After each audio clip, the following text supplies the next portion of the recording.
हमारे बीच तर्कशील सोसाइटी के founder member doctor Balwinder Barnala है। मैं उनसे सबसे पहला सवाल यही कर रहा हूं कि तर्कशील सोसाइटी को बनाने के प्रमुख उद्देश्य क्या रहे? उसमें सबसे बड़ी बात तो थे कि हम सब टीचर थे, अध्यापन का काम करते थे और हमारी सोच भी पहले से ही थोड़ी, हमारे पास ऐसा कुछ कम्युनिस्ट प्रभाव भी था। सारा तो नहीं था, कुछ था। सोचने की प्रवृत्ति बदली हमारी कि जो समाज में हो रहा है, जो कुरीतियां चल रही हैं, उसको कैसे दूर किया जाए। जो फ्यूडलिज्म जो आगे बढ़ रहा है, लोगों को नुकसान पहुंचा रहा है, उसको कैसे हम ठीक करें। तो उसमें पंजाब में भी एक फ्यूडल मूवमेंट चल रही थी, मैं उसका नाम नहीं लेना चाहता। वो मूवमेंट का भी हमारे लोगों पर असर आ रहा था, खास पर भी हमें कुछ करना चाहिए। तब हम बरनाला में ओनली 13 मेंबर, 13 आदमी थे जिन्होंने ये सोसाइटी बनाई। उसका आइडिया हमारे दिमाग में डॉक्टर कबूर की किताब थी, big on God man, English की किताब थी। और आइडिया हमारे दिमाग में अभी पहले तो ये किताब जो है इसका पंजाबी भाषा में अनुवाद किया जाए। और उसमें कॉस्ट उसकी नियर अबाउट 3500 पड़ती थी। अच्छा, और मैंने भी वो पुस्तक पढ़ी है, तो इसका तो आप लोग ने हिंदी अनुवाद भी कर दिया। जब वो कॉस्ट इतनी पड़ती थी, उसके पैसे तो चाहिए हमें। मेरी अपनी जो तनख्वाह थी तब 1200 से पाउंड, और जो दूसरे मेरे साथ थे मेघराज मित्तर, और तीसरे डॉक्टर संतोष टिवाणा, और एक और साथी था हमारा। एक ने 500 रुपया दे दिया, बाकी हमने 1000 करके वो किताब पंजाबी में अनुवाद करवा के प्रिंट करवा ली। और फिर जब भी हमारे टीचरों के धरने होते, वहाँ अपने वो मांगे के लिए जाते थे, चंडीगढ़ जाते थे, तब वो किताब उन्होंने बहुत बांटी, हमारी किताब बिक गई। फिर आइडिया दूसरी किताब का भी है, क्योंकि वो 7000 में चली गई, उसका रेट डबल रखा था हमने भी, वो ऐसा ना हो भी उसमें घाटा पड़ जाए। फिर जब हमारे पास 7000 रुपया आया, तो उससे बाद हमने 2 किताबें और इसका एडिशन भी निकाला सेकंड, और दूसरा जो मतलब एक और किताब से डॉक्टर कपूर की, उसका नाम दे दिया हमने देवदैता और रूही। और उसमें ये आइडिया थे रैसल सोसाइटी के। और उसमें जब उनकी किताब बिग गॉड मैन हमने पढ़ी इंग्लिश में, तब देखा कि केरला में लोग ऐसे क्यों हैं। और डॉक्टर कपूर का रोल बहुत अच्छा लगा उसमें, कैसे वो मतलब लोगों को जो भूत का डर था, जो ब्लाइंड फेथ था, वो कैसे निकालने के लिए कब्रों में सोते थे। वहां सोते लोगों दस्ते जहाँ कुछ भी नहीं है, जहाँ कोई भूत प्रेत नहीं है, डरने की बात नहीं है। वो आइडिया हमारे दिमाग से कि हमें ये हमारे गाँव में जाना चाहिए, उनके दिमाग में भी ऐसे बहुत सारे डर है, वो निवृत्त होने चाहिए। तो तब ये सोसाइटी जब हमने आइडिया ले, तब हमने ये सोचा कि हमें बना लेनी चाहिए। तो तब हम 13 में पहले मेंबर थे उनके, और हमें ये मालूम नहीं था भी ये इतनी छोटी सी यूनिट जो हमने बनाई है, कभी भी इंटरनेशनल भी इसका बेस सेट हो जाएगा। तो इसको लेके जब आप बना रहे थे, तो ये तो आप लोगों ने 13 लोगों ने जो मीटिंग्स का दौर चलाया होगा, उस मीटिंग के दौर में सबसे पहला प्रश्न तो यही आया होगा कि तर्कशील सोसाइटी नाम ही क्यों रखे। तो मैं इससे जुड़ा हुआ सीधा पहले ये जानना चाहूंगा कि तर्कशीलता क्या है। देखो, मैं आपको बोला था ना भी डॉक्टर कपूर की किताब में ये आइडिया था, क्योंकि उधर ये रैशनल सोसाइटियां बनी हुई थी केरला में, युक्तिवादी अभी भी काम करती है वहाँ। वो आइडिया हमें से भी आया भी तर्क के आधार पर सोचने वाली ही संस्था हो। जब तर्क के आधार सोचने वाली, उसका नाम तो फिर हमने पंजाबी में तर्कशील सोसाइटी लिख दिया, इंग्लिश में रैशनल सोसाइटी पंजाब लिखा, उसका 2 नाम दे दिए, रजिस्ट्रेशन हुई उसकी, और उसके बाद वो नाम अच्छा चल गया। तो ये जो तर्कशीलता को और यदि आप विस्तार से कहें कि हम किस व्यक्ति को कहें कि ये तर्कशील है, और दूसरा आप इसका जो अपोजिट वर्ड लेते हो कि ऑर्थोडॉक्स है, परंपरावादी है, तो उनको थोड़ा सा विस्तार से देखो, एक तो बात आपको समझनी चाहिए। ट्रेडिशन तो हर कहीं भी चले जाओ, चाहे वो रेसिस्ट है, चाहे ह्यूमनिस्ट है, चाहे एथिस्ट है, उनमें भी ट्रेडिशंस होती हैं। हम ट्रेडिशन को खत्म नहीं कर सकते।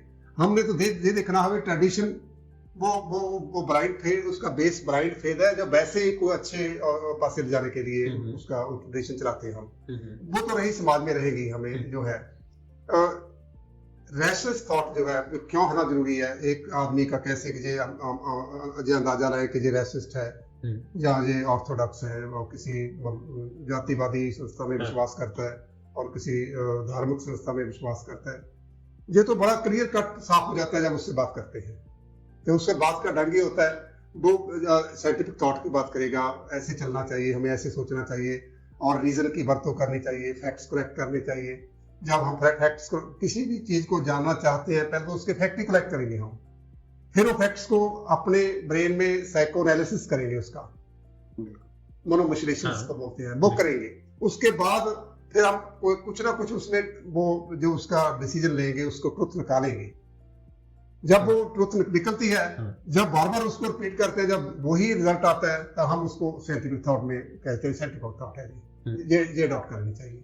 और दूसरा, ऑर्थोडॉक्स में ऐसा नहीं होता, फैक्ट नहीं कलेक्ट करता। वो जो परंपरा है जिसमें आपने मैं उसको फ्यूडल ट्रेडिशन कह सकता हूँ, वो उसमें फंसा होता है। वो एक पूरा जाल है जिसमें उसका ब्रेन बार बार ट्रीट हुआ है। बचपन से उसको वैसी ट्रेनिंग मिली होती है कि वो जो उसने उसको विशेष सर्कल जो है, जो एक उसने अपने द्वारे नेट डाला हुआ है, उससे बाहर जाना नहीं चाहता। वो नए आइडिया को अडॉप्ट करना नहीं चाहता। वो पुराने आइडिया पर ही विश्वास करता है, नहीं ये ट्रू है, ये हम दूसरा कुछ नहीं मानेंगे। नहीं, तो आपके जीवन में ऐसी क्या घटनाएं घटी जिन्होंने आपको, आपकी फैमिली में भी और आसपास के जो भी आपके रिलेटिव्स थे, फ्रेंड थे, वो भी परंपरागत जीवन जी रहे थे? बिल्कुल। हाँ, देखो, मैं थोड़ा सा अपने बचपन में चला जाता हूँ। बिल्कुल, बताइए। एक तो मेरे मदर और फादर वो हमें फ्रीडम देते थे, बल इतना ज्यादा सख्त नहीं थे कि वो हर बात को हमें क्वेश्चन करें। वो उनकी इच्छा थी, मदर की इच्छा थी कि जे सभी बच्चे हमारे स्कूल में जाए। हमारी फैमिली किसान फैमिली थी और खेती बाड़ी करते थे, माता पिता अनपढ़ थे। अच्छा। मतलब उनकी इच्छा तो मन में थी कि इनको हमें स्कूल डालना है। हम 5 बहन भरा थे, ब्रदर सिस्टर थे, 5 स्कूल है। कोई कहाँ कितना कर गया, कोई कितना कर गया, वो चलता रहा। पर उससे बाद जब ये बात घर में चली थोड़ी बहुत, एक बात ऐसा हुआ, बड़े जैसे आपके जहाँ जंगल है थोड़ा बहुत, वहां दरख्त होते हैं, वो वहां बच्चे खेलने आ जाते हैं। हमारे घर में एक जो नल है पानी वाला, वो हमारे घर में होता था। वहां वो बच्चे पानी पीने आ जाते थे, क्योंकि पुराने लोग जो उसमें मेरी मदर भी थी, जिसको गए हुए तो अभी 17 ईयर हो गए, 85 के थे, 100 साल पहले की बात है। उनका तब वो जातिवाद में थोड़ा बहुत विश्वास था। जब वो वहां पानी पीने आते तो उसको लगता भी, वो लोग भी आते हैं, वो बटियार बोलते हैं, अपवित्र बोलते हैं, भी वो इसको हाथ लगाते हैं। मैं तब 8वीं क्लास में पढ़ता था। वो नीचे जो तसला पड़ा है उसमें पानी गिरा, मैं उसको उठाया, अपने मुंह मैं पी लिया। मैं अपनी मदर को बोला, अब मैं देखो मुझे क्या होगा। ये आपके ये मेरा आइडिया था। मदर को बोला, मदर ने सोचा अभी ये क्या बोल रहा है, उसने ऑब्जेक्ट नहीं किया। पर उसके बाद उसने ये हो गया, उसने कभी भी इसकी ऐसी बात नहीं की। उसने चेंज किया, उसमें ह्यूमैनिटी है थी, क्योंकि दूसरों की मदद करती थी, हेल्प करती थी। और ऐसे घटना जो चलती रहती है। फिर मैं इधर चला गया, बाद बेंगलोर में जब पढ़ा, तब मेरे साथ एक कश्मीर का मेरा दोस्त पढ़ता था। हम वहाँ मास्टर डिग्री करते थे, फिजिकल एजुकेशन। वहाँ एक चट्टान थी, वो चट्टान जो है हम उस पर डेली जाकर बैठते थे, एंजॉय करते थे बैठ के वहाँ। वो उसके सामने बड़ी रोड जाती थी, जो यूनिवर्सिटी की रोड है। और कुछ देर बाद, 1-2 मंथ बाद, वहाँ कुछ जो बुत रास आए, उन्होंने उसकी कोई मूर्ति बना दी काट कर। ये आपके सामने घटना घटी है? वहाँ फंक्शन किया, उस पर सिंदूर डाल दिया और वहाँ पूजा शुरू हो गई। मैं मेरे दोस्त को पूछा, हालांकि वो ब्राह्मण फैमिली में बिलोंग करता था, अब इसमें क्या हो गया? हम तो जहाँ बैठते थे, अब पत्थर काट के एक मूर्ति बना दिया, पूजा हो गई है, अब इस कैसे शक्ति आ जाएगी इसमें? हम ये तो समझते हैं ना कि only living body can move, do something. वो सोच सकती है, वो काम कर सकती है। नॉन लिविंग बॉडी में शक्ति कैसे आ सकती है? लिविंग बॉडी में शक्ति तो हो सकती है। वो सवाल मेरे तब भी चलते थे, सोसाइटी बनाने के पहले की बात है।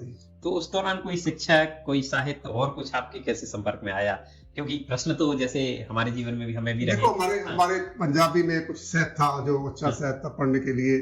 हमारे एक अच्छे राइटर थे, उनके एक किताब, बहुत सारी किताबें उनकी आई, संत सिंह सेखों उसका नाम था, काफी बड़ा नाम है उसका। वो यूनिवर्सिटी में प्रोफेसर थे। तो और उनके आर्टिकल जब हम पढ़ते थे बहुत अच्छे आर्टिकल होते थे।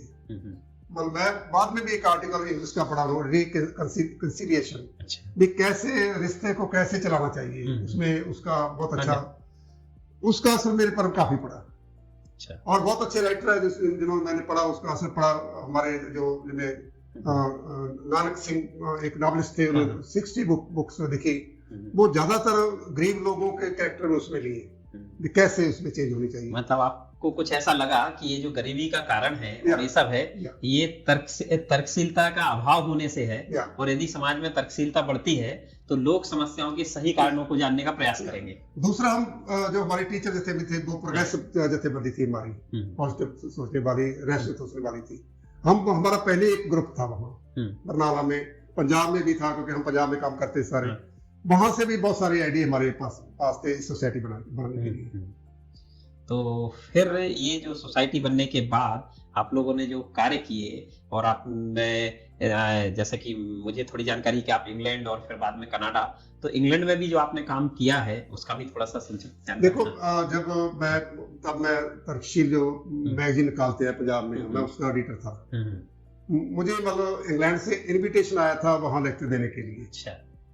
ज्यादातर क्योंकि मैं पहला भी साइकोलॉजी में मेरा काफी टेस्ट था, मैं वहाँ वो लेक्चर ऐसे ही चाहते थे, कुछ रेसेस के बारे में लेक्चर चाहते थे, और उन्होंने मुझे इनविटेशन भेजा, और मेरा जो एयर टिकट भी उन्होंने भेजा।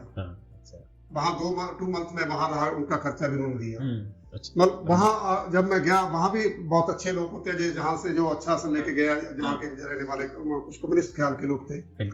मेरी उनके साथ जब कोई फंक्शन होना उसके बाद मीटिंग होनी, और मीटिंग होने के बाद मैं उनसे बात करनी भी, आपको जहाँ ऐसी सोसाइटी बनानी चाहिए। अच्छा। और मेरे जब मैं 97 में गया था, तब वहाँ एक सोसाइटी जिसको मैंने, उसका फाउंडर हूँ मैं, एशियन मतलब ग्रेट ब्रिटेन रैशनल सोसाइटी उसका नाम है। और वो अब भी बहुत अच्छा काम कर रही है उधर। वहाँ पंजाब की सोसाइटी का लिटरेचर उन्होंने बहुत वहाँ बांटा, तर्कशील मैगजीन जाता है उनके पास, मतलब उसका भी हमें काफी बूस्ट हुआ कि जो फाइनेंशियल सपोर्ट है वो हमें पंजाब को बहुत मिली। हमारी पंजाब में हमें मतलब अभी तक हमने नियर अबाउट 100 टाइटल जो बुक्स है हमने प्रिंट कर दी है। पंजाब में दूसरे नंबर का लिटरेचर है जो सबसे ज्यादा बिक रहा है सोसाइटी का। तो ये आइडिया इंग्लैंड में सभी मतलब बड़े बड़े शहरों में गया, वहाँ लेक्चर किए इसी बेस पर, और उसका अच्छा असर गया।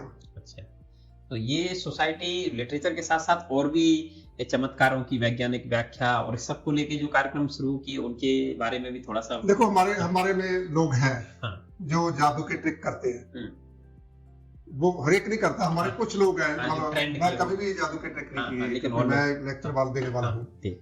जब हम पंजाब में काम करते थे तब तो ऐसा होता था, हमारे वो स्पेसिफिक ड्रामा थे, नाटक थे जो तर्कशील एंगल से बने हुए थे, वो हमारे पास टीम थी उधर पंजाब में, उसको थोड़ा बहुत हम पे कर देते थे। कहीं भी गांव में जाना जा, कहीं करना, उनके नाटक चलते रहते थे वहाँ। जैसे एक नाटक था देवपुरुष हार गए, जो पुस्तक भी था, वो बहुत चला पंजाब में। और दूसरा कुछ गरीबी के बारे में थे, वो भी चले, कुछ नशे के बारे में वो भी चले। फिर पंजाब में वो नाटकों के जरिए बड़े बड़े तर्कशील मेले हमें कराए पंजाब में। हमारा अच्छा असर गया वहाँ, क्योंकि हमने लिटरेचर लिखा, हमने प्रैक्टिकली गाँव में गए, और गांव में जाते कुछ प्रॉब्लम तो आती है, आप समझते हैं। वही प्रश्न पूछने वाला था कि चुनौतियां क्या है। कुछ ऑर्थोडॉक्स लोग होते हैं जो, पर हमारा एक टीचा था, क्योंकि हमने पहले ही पॉलिसी तय की हुई थी, जो रिलीजन है इसके कंसेप्ट के बारे में हम बोलेंगे, वो क्लियर करेंगे, हम डरेंगे नहीं किसी से, ये तो बात करेंगे हमारी, वो हम करते रहे हैं। और थोड़ी बहुत आई, ज्यादा नहीं आई, कुछ तो हमारा पंजाब का कल्चर ही ऐसा है, वो सीधा विरोध नहीं करता कोई, वहाँ जब भी जाए थोड़े बहुत ऑर्थोडॉक्स पीपल हो सकते हैं, पर वो भी इस तरह नहीं करते, वो भी कुछ हद तक कोऑपरेटिव होते हैं। आप एक बात को समझ के जरूरत है, भी वहाँ गुरुद्वारा में भी हमारे रैशनल नाटक हुए हैं। अच्छा, मतलब इतनी वो देते हैं हमको, हाँ, स्पेस, मतलब उन्होंने दिया, असहमति को सुनने के लिए तैयार क्या थे, उसका हमें काफी पंजाब में मतलब लाभ मिला, इसलिए पंजाब में अच्छा असर गया। जहां तक ये भी है, जो पंजाब के जो सिख रिलीजन वाले लोग हैं, वो तो ये भी कहते हैं ठीक है, जे एथिस्ट हैं, परमात्मा को तो नहीं मानते हैं, पर इनके काम बहुत अच्छे हैं, ये अंधविश्वास को निकालना चाहते हैं, क्योंकि हमारी सोसाइटी हाँ। में जो लिटरेचर है दूसरा जो रिलीजियस लिटरेचर है गूगल साहब जैसा, उसमें भी आदर्शवाद को था नहीं मिली हुई, इसीलिए हमें वो सपोर्ट भी मिलती रहती थी उस पंजाब में। बहुत अच्छा काम किया हमने। कुछ ऐसे उदाहरण किसी बाबा के साथ कुछ ऐसा मतलब कन्फ्रंटेशन? हाँ, हमने चैलेंज हाँ। किए बहुत बहुत किए। उन्होंने हमें कुछ नाम रखा था, तब उस समय रखा था 1 लाख रुपया नाम रखा था। वे किसी के पास दैवी शक्ति है, जैसे कोई किसी नोट का नंबर हम उस जेब में डालेंगे अपनी, उसका बता सके कुछ ऐसी हम 23 वो कंडीशंस बताई थी कि उसमें कोई भी कंडीशन पूरी करता है तो उसको 1 लाख दे देंगे। लेकिन चैलेंज बहुत थोड़े आए। हम उसमें कंडीशन ये भी रखी थी, पहले वो अपने आप मतलब सिक्योरिटी मनी देगा, अदरवाइज हर एक ही अपना फेमस मतलब होने की बात करेगा। सो उसके बाद कुछ आए, पर जब भी मतलब समय नजदीक आता था कि हमें 2 मंथ होते थे भी, उसके पहले हम वो क्या कहता है वो टेस्ट करेंगे। वो अपनी बात बोले, उसको टेस्ट के लिए हमें 2 मंथ चाहिए। जो ट्रिक भी दिखाता है वो भी एक्सपोज करेंगे हम, जो भी है। मतलब 2 मंथ तक तो वो भाग जाता था, वो आता ही नहीं था। हमें कोई ऐसा चैलेंज नहीं है कि जो हमारे पास मैं तो जीत गया हूँ। और एक जो दूसरा ब्रेन की बात करते भी, आप मतलब आंखें बंद करके देख सकते हैं, उसका भी अच्छा एक्सपोजर पंजाब में हम ही किया। मैक्सो सब तो अलग करते थे, हम तो पहले ही करते थे। तो इस बात को भी ये कुछ नहीं है, आंखों पर पट्टी बांधते हैं, उसके नीचे जा तो जो या उसके आगे नीचे कोई जैसे रूम वगैरह होती है वो डालते हैं, और उसको जब भी ऊपर पीछे नीचे करते हैं थोड़ा सा ऐसे करने के लिए, उसमें इतना स्पेस नीचे बना देते हैं कि देख सकते हैं। वो एक विशेष एंगल से वो देख सकते हैं, जहाँ जो कपड़ा है वो पतला होता है। बिल्कुल मिड ब्रेन। सो ऐसी जो मतलब मिड ब्रेन की बात कर रहे हैं, वो भी हमने अच्छा उसका एक्सपोजर किया। सो मल्टी मतलब डायमेंशन लेके हम बक काम किए। नाटकों का काम हमारा हुआ, लिटरेचर का हमारा हुआ। हमने हमारा अच्छा हेडक्वार्टर है वहाँ, इंटरनेशनल हेडक्वार्टर है। और हमारे पंजाबी का मैगजीन, हम जब मैं एडिटर था उससे पहले 2000 छपता था, फिर मैं जब छोड़ा तब 10,000 था। अच्छा। उसके बाद वो पंजाबी में 70,000 हुआ। पंजाब में इतना कोई बड़ा मैगजीन नहीं था। उसके बाद हिंदी का भी निकालना शुरू किया, जो 2000 वो भी निकालते थे। सो अच्छा खासा पंजाब में उसका असर गया हमारा। अच्छा, तो साथ में पास के जो राज्य हैं हरियाणा में और या दिल्ली तक, मतलब आप लोगों ने जो थोड़ा बहुत प्रयास किए, और साथ ही साथ मैंने तो ये बात भी मेरे संज्ञान में है कि फिर इसके बाद फिरा में आप लोगों की तकसील सोसाइटी की काफी बड़ी भूमिका इस सबको रही, उसके बारे में भी। ये बात से अभी पहले जब हमारी सोसाइटी जब बहुत अच्छा काम करने के लिए समर्थ होगी, पैसे की प्रॉब्लम खत्म होगी हमारी, तब हमने सोचा कि हम कोई ना कोई ऐसी संस्था बनाए जो ऑल इंडिया लेवल पर बात करें। मतलब वो हम एक यूनिट बनाए, मतलब एक यूनियन बनाए। ऐसे जो अच्छे ह्यूमनिस्ट हैं, एथिस्ट हैं, जो रेसिस्ट हैं, उसकी कोई यूनियन बने और उस पर हम एक साथ सारे काम करें। हम कोशिश की हिंदी बेल्ट में, मगर हिंदी बेल्ट में हमें बहुत रिस्पॉन्स नहीं मिला, कि बहुत कम सोसाइटी थी। इसलिए फिर बाद खीरा से हमारा कांटेक्ट हो गया। खीरा में तब near about I think 35 institution उसमें थी। मैं उसमें मतलब 60 इयर्स उसमें काम किया है खीरा में। काम करते करते पहले तो उसका मीत पदार्थ था। जब मेरा काम अच्छा लगा, उन्होंने मुझे बरमपुरा है उड़ीसा में, तब वहाँ कॉन्फ्रेंस थी, उसमें उसका जनरल सेक्रेटरी बन गया था। और 4 साल मैंने मलखीरा की जनरल सेक्रेटरी की। खीरा में 83 ऑर्गेनाइजेशन हैं जो लाइक माइंडेड बोलते हैं हमको। और मतलब खीरा के federation of Indian rationalist association, वो एसोसिएशन का एक ग्रुप है। उसने बहुत बड़ा काम किया वहाँ। तो हम उसमें गए, हमें मतलब साउथ इंडियन एक्सपीरियंस मिले बहुत ज्यादा। उन लोगों के पास जाने का मौके मिले, क्योंकि मुझे इंग्लिश की तो प्रॉब्लम नहीं थी, क्योंकि मैं साउथ इंडिया में पढ़ा था। बोलने की मुझे कोई प्रॉब्लम नहीं थी उनके साथ, और उसका अच्छा मतलब असर लिया उन्होंने। फिर मतलब मेरे असर से आगे मतलब वो खीरा काफी मजबूत हुई। इसके बाद आगे फिर ऐसा होता है, अभी संस्था तो चलती है, बहुत अच्छा काम कर रही है, सारे भारत में अच्छा काम करती है। नायक साहब उसके प्रधान, आप समझते हैं, पहले वो अच्छा काम कर रहे हैं सब सारे। फिर मुझे क्या हुआ, मतलब जब मैं 4 साल इसकी जनरल सेक्रेटरी की, मेरी बेटी जो इंजीनियर है वो कनाडा चली गई, और उसने फिर मुझे वहां इनवाइट किया भी नहीं तो मैं जहाँ हूँ। फिर हम दोनों, मेरी मिसेज और वहाँ समर उनकी वहाँ हमारी हो गई, हमारा जैसे हो गया। हम वहाँ फिर चले मैग्रेट कर गए। मैं करने के बाद इधर की सोसाइटी जहाँ फिर आके मैंने रिजाइन कर दिया। हाँ, पर ऐसा नहीं कोई काम छोड़ दिया। बिल्कुल नई जिम्मेदारी, नया देश, मतलब वहाँ। हाँ, वो नया देश था, तब वहां जाके फिर जो पहले छोटी मोटी वहाँ सोसाइटी काम करती थी, दो तो बड़ी थी, एक तो अच्छा। वैंकूवर में थी, उसका नाम अच्छा, था। मतलब आपने भारत में रहते हुए भी वहाँ पे पहले ही वैंकूवर और इसमें काम। हाँ पहले हाँ, किया, पहले अच्छा, किया। अच्छा, 2005 में पहले मैं वहाँ जब पहले तो मैं 97 और 99 में इंग्लैंड गया। उसके बाद 2005 में मैं कनाडा का चक्कर लाया सारा। ठीक। वहाँ भी लेक्चर किए। वहाँ जो कुछ तो वहाँ जरूरत तो नहीं थी, पर रेसिस्ट लोग मिले बहुत सारे। मैं उनको यूनाइट करने की कोशिश की। और वैंकूवर में पहले सोसाइटी काम करती थी, उसका नाम था तरशील, बैक में लिखते थे cultural society of Vancouver Canada. एक इधर थी जिसमें मैंने भी सपोर्ट की, वो north American national society Toronto. दोनों बड़ा अच्छा काम कर रही थी। और उसके बाद दो और मतलब ऑर्गेनाइजेशन बन गई जो ऐसी थी। फिर मुझे लगा कि मैं इनमें अपना रोल प्ले कर सकता हूँ। फिर मैंने मतलब उनसे बातचीत करके उनका एकीकरण कर लिया, उनका नाम दे दिया। तरशील बैक में लिखते हैं रेसिडेंट सोसाइटी ऑफ कनाडा।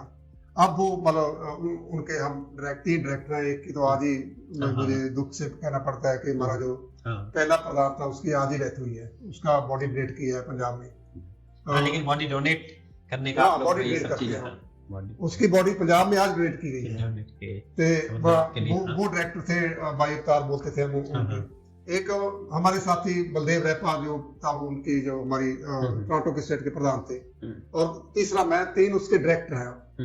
मतलब ये आपकी रेशनलिटी है कि उनकी डेथ की आपको खबर लगने के बावजूद आपने यहाँ के कार्यक्रम को ही प्राथमिकता दी, being a rationalist. Otherwise emotional व्यक्ति तो अर्जेंट में बिना रिजर्वेशन के भाग के जाके और पहुंचता। एक बात तो समझनी चाहिए, हम मतलब जो सच्चाई है, डेथ की सच्चाई को तो माननी पड़ेगी।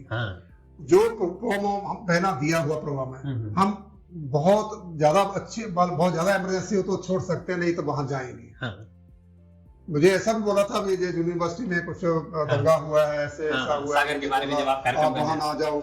मैं फिर भी मैं क्या नहीं, हम तो मैं तो जाना है वहां भी लोग फंसते हैं, वो भी काम करते हैं। जब वो काम करते हैं मैं उनके स्पोर्ट में क्यों नहीं जाऊं?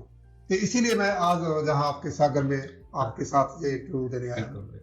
तो इसमें जो अंतर्राष्ट्रीय परिस्थितियां हैं, तो उनमें आपने कनाडा में भी काम किया, और यहाँ भारत में जो अभी जिस तरीके का धार्मिक उन्मादी माहौल है, इस धार्मिक उन्मादी माहौल में और आपको क्या चुनौतियां लगती हैं? और हम जैसे लोग जो कुछ इस तरीके की सोच रखते हैं, और यहाँ जो संस्थान है गवेषणा शोध संस्थान, ये आगे वैज्ञानिक दृष्टिकोण के लिए और आगे गतिविधियां चलाना चाह रहा है, तो उन चुनौतियों को पहले मैं चाहूंगा आप बताएं, फिर और हम मार्गदर्शन भी चाहेंगे। देखो एक बार आपको ये मैं कहना चाहता हूँ, इंडिया की जो पॉलिटिक्स है फ्यूडल है, वो लोगों में साइंटिफिक टेम्पर लाने में जो रोल उसको देना चाहिए वो नहीं कर रही।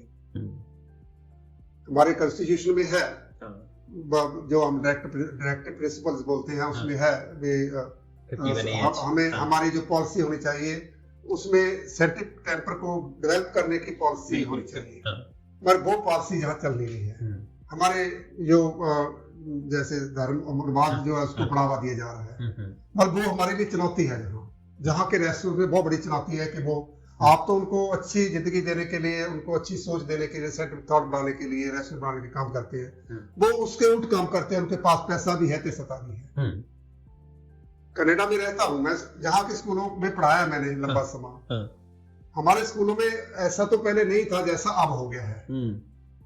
मतलब हमारे स्कूलों में जो एजुकेशन से वो उतना लीजन उसमें नहीं था जितना अब आ रहा है। बस तब तो मतलब अध्यापक अच्छे थे, वो उनके टीचर ऐसे थे भी हम अच्छे स्टूडेंट, अच्छे ह्यूमनिस्ट बनाने हैं। अब ऐसा उनमें भी नहीं है। कनाडा के स्कूलों में मैं गया हूँ, वहाँ उनके स्कूलों में बच्चों को ओनली साइंटिफिक थॉट उसके बारे में ही ज्यादा पढ़ाया जाता है। वो जो उनमें फ्यूडलिज्म नहीं है, रेसिज्म नहीं है, कुछ भी नहीं है उसमें। जो वहाँ आप जहाँ खबरें सुनते हैं, वहाँ वो आपस में हिंदू सिख का दंगा हो गया, उसमें लड़े, दंगे तो हुई नहीं, वहाँ कोई भी ऐसा हुआ नहीं है। वो हमारे लोग ही है, मतलब आपस में यहीं के लोग जो एक पॉलिटिक्स के अधीन ऐसा करते हैं, मतलब आम लोग वहां भी ऐसे नहीं है। जहाँ जो उनके वहां के बॉर्न बच्चे हैं, जो बड़े भी यंग भी हैं, उनमें तो ना तो वो नस्ली है, उनमें क्रीड का कुछ भी नहीं है, वो रिस्पेक्ट करते हैं, बहुत ईमानदार है। आपसे मतलब इंडिविजुअल डीलिंग करेंगे, मतलब बड़े फ्री होते हैं। मतलब यहाँ पे चुनौतियां अधिक हैं यहाँ की रिजिम के चलते। वहाँ अध्यापक को भी मतलब हदायत होती है, अभी आप किसी बच्चे को बैड नेम नहीं दे सकते, आप उसको स्नब नहीं कर सकते, आप उसकी थॉट को प्रेस नहीं कर सकते, उसकी थॉट फ्री होनी चाहिए। तो वो ही वहाँ के पेरेंट्स हैं, उनको भी हदायतें देती है गवर्नमेंट, आप आपके बच्चों को कैसे ग्रो करे जाके। सो नेचुरली वहाँ डिफरेंस बहुत बड़ा है, पर फिर भी वहाँ के जो वहाँ के मैं कहूँगा ब्रिटिश जो लोग वहाँ रहते हैं, उसमें मतलब ज्यादातर यंगस्टर जो है वो रिलीजन में विश्वास नहीं करते। तो यहाँ की जो शिक्षा व्यवस्था है, उस शिक्षा व्यवस्था में तार्किकता के लिए क्या और प्रयास होने चाहिए जिससे ये इंस्टीट्यूट मतलब वैज्ञानिक दृष्टिकोण, जो कि हमारे संविधान का आर्टिकल 51A कहता है कि वैज्ञानिक दृष्टिकोण में वृद्धि होना चाहिए, जिज्ञासा की प्रवृत्ति बढ़े, तो इसके लिए क्या आपको इन संस्थाओं में संभावनाएं दिखती हैं? देखो, एक तो आपको हमारे जो रेफरेंस और मर्डर हुए हैं, डॉक्टर कुलबर्गी, जो जिन्होंने बहुत बड़ा लिटरेचर लिखा, 100 से ज्यादा बुक्स के लेख थे वो, खुद वाइस चांसलर भी रहे, उनका कत्ल हुआ, पंसारे का कॉमरेड का कत्ल हुआ, डॉक्टर दूर का कत्ल हुआ, पीछे जो केस का कत्ल हुआ। जतन तो होते हैं, चलते रहते हैं। और एक बात आपको हैरान करेगी कि जब मतलब वहां उन्होंने अंशदान मूल समिति जिसके लीडर थे डॉक्टर दबोलकर, उन्होंने मतलब वहां एक विधानसभा में मता प्रेशर के लाने के लिए कहा, तो वो मता विधानसभा में आया ब्लाइंड फेथ के खिलाफ। उसका जब मर्डर होता है, मता 1-2 दिन बाद पास होता है, पर पास हो जाता है वो, मतलब बलिदान के बाद ही वो चीज कहना चाहिए मिल पाई, उसका असर तो जाता है ना लोगों में। डॉक्टर दबोलकर एक अच्छी हस्ती है जहाँ महाराष्ट्र की, उसका असर वहां के लोगों पर गया है। फाइट तो होती रहती है, तो सैक्रिफाइस भी होती रहती है, तो करनी पड़ती है। जब आप चेंज चाहते हैं तो उसमें सैक्रिफाइस भी आएगी। डॉक्टर कुलबर्गी का मर्डर क्या हुआ, इतनी बुक्स लिखी, इतना किया, इतना बड़ा लिटरेचर था उनका, कितने लोग उनके प्रभाव नीचे होंगे, चले होंगे। पंजाब में भी हम करते हैं, आप जहाँ करते हैं, तो आपको फाइट तो करनी पड़ेगी अच्छे मतलब समाज के लिए, राष्ट्रीय समाज के लिए। ऑर्थोडॉक्सी को कमजोर करने के लिए हमें काम करना पड़ेगा। हमें जो भी वोट बैंक जब बनती है, उससे पहले हमारे लीडर भी, मैं नहीं कहता वो चुन लड़े, पर लोगों में ये तो लेके जाए भी किसको जिताना चाहिए आपको, ये कटुकार उसकी थॉट कैसी होनी चाहिए। तो इसमें ये जो एथिस्ट, स्केप्टिस्ट, एग्नोस्टिक, रेशनलिस्ट, इस पे भी थोड़ा सा आप प्रकाश डालें तो मतलब, क्योंकि देखो एक बात समझनी चाहिए, एथिस्ट वो है जो किसी गॉड थ्योरी में विश्वास नहीं करता, जिसको हम नास्तिक बोलते हैं। पर मैं एक बात कहता हूँ, नास्तिक होना सब कुछ नहीं है। जब अच्छे ह्यूमन नहीं है आप, तो नास्तिक होने का कोई अर्थ नहीं लगता, बल्कि और ज्यादा। और जैसे एक मतलब जनेऊ पहना है किसी के, और किसी के गातरा पहने हुए है, मतलब वो धार्मिक चिन्हों से पाया हुआ है, वो धार्मिक लिबास भी है उसका, मगर उसके काम अच्छे नहीं है, वो ड्रग बेचता है, तो या किसी से लड़की से रेप भी किया करता है, तब उसको कैसे अच्छा कह सकते हैं, चाहे उसके अच्छे चिन्ह पाए हो। ऐसे ही नास्तिक है जो गलत काम करेगा, हम उसको अच्छा कैसे कह सकते हैं। सो नास्तिक जो रेसिस्ट है वो नास्तिक तो है, पर नास्तिक से आगे है, वो सोसाइटी को बदलना चाहता है और पॉजिटिव साइड ले जाना चाहता है, साइंटिफिक थॉट उसमें ले जाना चाहता है, ताकि लोग अपनी जिंदगी अच्छी तरह जी सके, वो अपने डिसीजन फ्री, मतलब किसी प्रेशर को छोड़कर फ्री अपने डिसीजन ले सके, अपनी लाइफ को आगे अच्छा ले जा सके। ह्यूमनिस्ट जो है वो तो ह्यूमनिस्ट का मतलब है वो अपने ह्यूमन राइट्स को, वैल्यू को जो एक्सप्लोर करना चाहता है, वो धार्मिक भी हो सकता है, वो नास्तिक भी हो, रेस्ट भी हो सकता है। ह्यूमनिस्ट रेस्टिस्ट नहीं हो सकता, ये रेस्टिस्ट ह्यूमनिस्ट हो सकता है, बिल्कुल। क्योंकि उसमें लिमिटेशन है।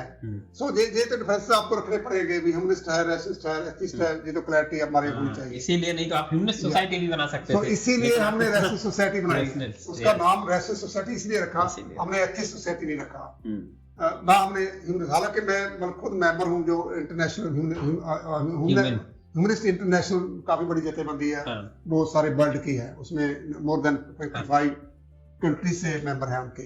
मैं उसका मेंबर भी उनमें जाता हूँ। वो ह्यूमनिस्ट है, पर उसमें जो सोशल कल्चर है जिसको सोशलिज्म कह सकते हैं, वो मेंस है। वो नास्तिक तो बनाते हैं, पर सोसाइटी में जो चेंज आनी चाहिए उसमें उतना काम नहीं करते हैं। वो इतना फर्क है उसमें। तो देखिए मतलब सोसाइटी में चेंज के लिए तो तर्कशीलता तो एक हिस्सा है, बाकी तो सोसाइटी में गरीबी और बेरोजगारी इन सब के लिए तो यहाँ का जो आर्थिक ढांचा है वो जिम्मेदार है। लेकिन उस आर्थिक ढांचे को भी समझने के लिए व्यक्ति को तर्कशील होना बहुत आवश्यक हो जाता है। तो इसी को दृष्टिगत रखते हुए ही यहाँ भी जो हम लोग कुछ साथियों ने मतलब यहाँ मनोहर जी और डॉक्टर राजेश गौतम, वसीम अनवर, ये लोग और साथियों के सहयोग से यहाँ वैज्ञानिक दृष्टिकोण के लिए जो हम लोग कार्य कर रहे हैं, इसमें आप थोड़ा बहुत तो हम लोगों के बारे में समझ पाए, लेकिन फिर भी इतना समझ के भी और आगे जो आप सुझाव देना चाहते हैं तो देखो, एक बात तो आपको समझनी चाहिए, ये आप में मन में डर नहीं होना चाहिए। हम की गिनती कम है, बिल्कुल। गिनती मैंने नहीं रखती, भीड़ की गिनती ज्यादा होती है, पर भीड़ के अर्थ नहीं होते, अर्थ तो ऑर्गेनाइजेशन के होते हैं। ये समझने की बात है। एक आदमी भी सोसाइटी को बदल के लिए जा सकता है। सुकरात बोलते हैं हम उसको, जब वो आज से कितने हजार साल पहले हुआ, 5000 BC की बात करते हैं, तब वो क्या कहता है, जो राजे राज करते हैं, जो किंग राज करते हैं, उनको बोला ये भी आदमी है। ये झूठ बोलते हैं कि हमको गॉड ने भेजा आपके ऊपर राज करने के लिए, हम भी वो राइट रखते हैं। डेमोक्रेसी का पहला जो वर्ड आया है वो सोक्रेटिस के मौत से है, एथन से। और सोक्रेटिस के संस्थापक था वो, उसके कुछ फॉलोअर थे, बहुत थोड़े थे, मगर सोक्रेटिस का असर उस सोसाइटी पर कितना गया, उसके बाद कितने फिलोसोफर पैदा हुए वहां, और उसका हमारी सोसाइटी पर भी असर आया। हम सोक्रेटिस की बात जहां करते हैं, कभी ये ना सोचो हम एक हैं, हम दो हैं, तीन हैं, थोड़े हैं। आपके जो लक्ष्य है, जो आपका टीचा है, उसको कैसे प्रचारते हैं, लोगों के पास जाते कैसे हैं, आपका कम्युनिकेशन स्किल कैसा है, और उनके साथ आपका बिहेव कैसा है, आप उनके साथ डील कैसे करते हैं, उनके जो विचार आपको लगते हैं भी वो उनको बदलने चाहिए, उसको बदलने के लिए कैसे तैयार किया जा सकता है। ये सभी पहले तो हम उसके एक्सपर्ट होने चाहिए, उसमें काम होना चाहिए, हम सब कुछ कर सकते हैं। अच्छा, इसमें लगभग समझ लीजिए आखिरी प्रश्न की ओर जा रहा है कि भावुकता और तार्किकता, ऐसा मेरा सोचना है, उससे आप विचार भी चाहूंगा कि भावुकता जितनी अधिक होगी तार्किक उतना कम होगा, और जितना अधिक तार्किक होता जाएगा उतना कम भावुक होता जाएगा। देखो, मैं क्योंकि खुद मैं साइकोथेरेपिस्ट हूँ, आपने वैसे सवाल किया है इमोशंस। एक तो बात आपको समझनी चाहिए, emotions are by birth, these are instincts. ये प्रवृत्ति है जब समय आपके पास आ जाती है, जैसे डर है, गुस्सा है, रोना है, डर दूसरा निराशा है, करना है, वो आपके साथ जन्म के साथ ही आ जाएगा। जब आप बच्चा है तब भी तुम्हारे पास है, बाद में उसको मेंटेन करना सिखाना पड़ता है, वे कैसे वो आपकी जो भावना है वो कंट्रोल करनी चाहिए। जब आप गुस्से में है, आप अच्छा डिसीजन ले सकते हैं? नहीं ले सकते, क्योंकि आपका ब्रेन एक इमोशन के प्रेशर में है, और प्रेशर में आपके ब्रेन में केमिकल इम्बैलेंस हो जाता है। बिल्कुल, जब केमिकल इम्बैलेंस होगा तो आप रियल थॉट आप में नहीं आएगी, आपकी थॉट अनरियल होगी, और उसका डिसीजन आप ठीक ले पाएंगे। वही डर में होगा, वही गुस्से में होगा, वही नफरत में होगा कि आपके ब्रेन पर उसका प्रेशर होगा, केमिस्ट्री चेंज होगी, और चेंज के बाद जब केमिस्ट्री चेंज है तो आप रियलिटी से दूर चले जाते हैं। इमोशन का यही है जो कंट्रोल में रहना चाहिए, हम उसको खत्म नहीं कर सकते, क्योंकि इमोशंस हमारे अंदर होने भी चाहिए। सेल्फ एस्टीम है, सेल्फ एस्टीम क्या, कोई काम करने के लिए बल उत्साह होना, वो भी इमोशन है। नहीं तो मैं करके दिखाना है। नहीं तो इमोशंस कम की ओर जाएंगे, जैसे हम लोग पढ़ते हैं कोई लिमिट टुवर्ड्स जीरो, मैथ्स में एक कॉन्सेप्ट है कि हम कोई अच्छाई के लिए अनंत है, इनफाइनाइट है, और बुराई के लिए हम मिनिमाइज करना है। तो मिनिमाइजेशन की ओर जाने का जो है कि इसमें हम जितने तार्किक होते जाएंगे तो मिनिमाइज होगी। नहीं, मिनिमाइज देखो, एक बात मैं कहता हूँ, बैलेंस की बात की है, हाँ। मैंने मिनिमाइज की बात की नहीं। हाँ। बैलेंस का मतलब एक साल ऐसे ना हो, हाँ हाँ बैलेंस होना चाहिए। कब आपको गुस्सा आना, कितना आना चाहिए, कितना नहीं आना चाहिए। हाँ, क्योंकि गुस्सा भी पॉजिटिव होता है कई बार। हाँ, क्योंकि आपको दूसरा, जब आपको स्नब करने की कोशिश करता है, थोड़ा बहुत गुस्सा दिखाओगे तो वो भी पीछे बैलेंस आएगा। सो आपको देखना पड़ेगा गुस्सा कितना चाहिए, डर कितना चाहिए। ज्यादा डर के तो आप तो कुछ भी नहीं कर सकेंगे, आप रिस्क नहीं ले सकेंगे, सोसाइटी में आगे नहीं जा सकेंगे। और जो फोबिक होते हैं, जिसको फोबिया बोलते हैं हम, सिकनेस है, वो घर से बाहर नहीं निकलते, वो डरते हैं मैं बाहर जाऊंगा मेरा कत्ल हो जाएगा, हालांकि वो घर में भी मौका पा सकता है। तो इसीलिए मतलब लॉजिक उसके पैरेलल है, इमोशन को कंट्रोल लॉजिक ने करना है। जब आपका लॉजिक आप पर भारू है, उसमें अच्छी सोच है तुम्हारे पास, अच्छी नॉलेज है तुम्हारे पास, वो आपके इमोशंस को खुद ही कंट्रोल कर लेंगे। इतनी बात। बिल्कुल, तो ठीक है, अच्छा बातचीत रही आपके साथ और हम लोग इसी दिशा में और आगे आपके मार्गदर्शन लेते रहेंगे।